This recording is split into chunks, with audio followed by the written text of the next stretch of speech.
Hello, friends. It's Valerie Ling here. I'm coming to you today to talk to you about a couple of conversations I've had today about auxiliary staff and support staff. But before I talk to you, let me show you how I'm actually doing this. I am actually doing this with my blanket, and Teddy is desperately trying to signal that he would like a cuddle. All right, up, we get.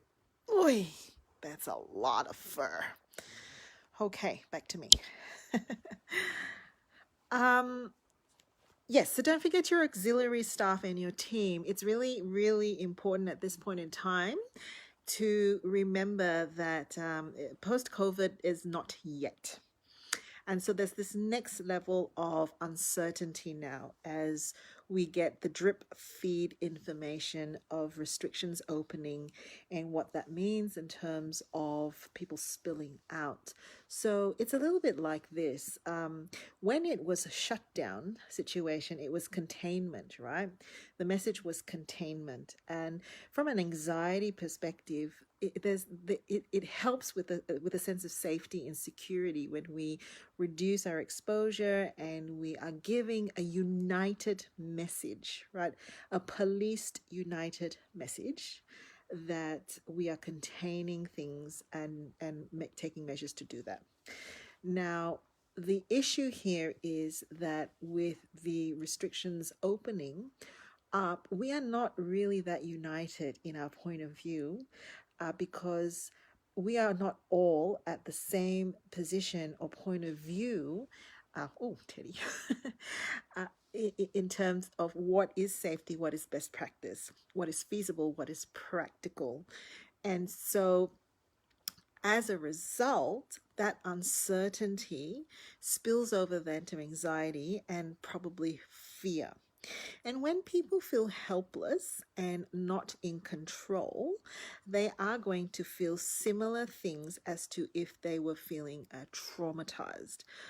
So it's a little bit like being on a train that previously was chugging along, even though it wasn't a very comfortable ride. But you were chugging along and the tracks were there and you're moving along. And for some people, it actually is going to feel like the tracks have been removed and there could be a cliff. And because our team, our auxiliary team, our administrative team, our support team are on the ground, they are also trying to make sense of how they shift the way that they do things to accommodate change. So here are my top tips. Number one, we need to talk to our auxiliary and support team about what your thoughts are.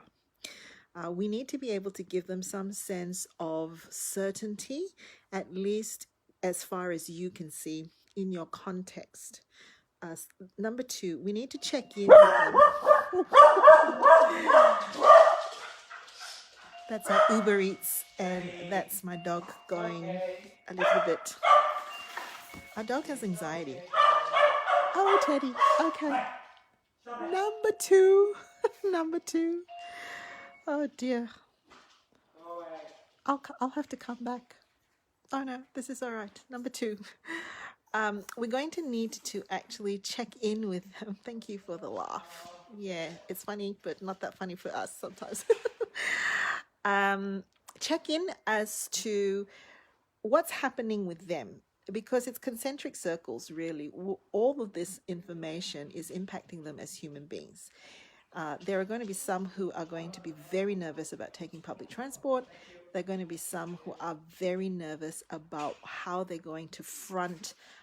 If you have clients or customers or patients, they're going to be very anxious and guilty for coming back to work if they have to, worrying about bringing things back because it is now an uncontained situation.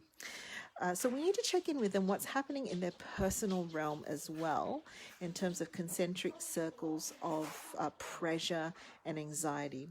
The third thing I would suggest is they actually need an opportunity to somehow communicate and gather and debrief on a regular basis.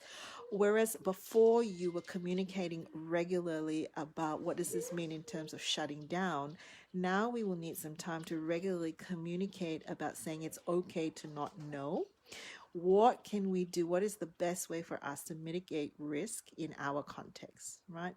So being able to articulate how we can mitigate risk and being able to show that you can take perspective and point of view and collaboratively work through this is really helpful, because anxiety and trauma in this situation leaves an imprint. Let me say that again. Anxiety and trauma in this situation leaves an imprint. We will remember the situation in how we were led and how we were heard in times to come. And that forms the basis of whether it's going to bolster trust and confidence and credibility, or whether it introduces a vulnerability to that confidence. So be aware that for those of us on the ground who do not see and do not feel like they can control outcomes and major decisions, being able to have and contribute to even small spaces and yet significant spaces increases a sense of control, increases a sense of community, and fosters a sense of confidence and trust at this point in time. All right, I think I'll better go and have dinner. See ya.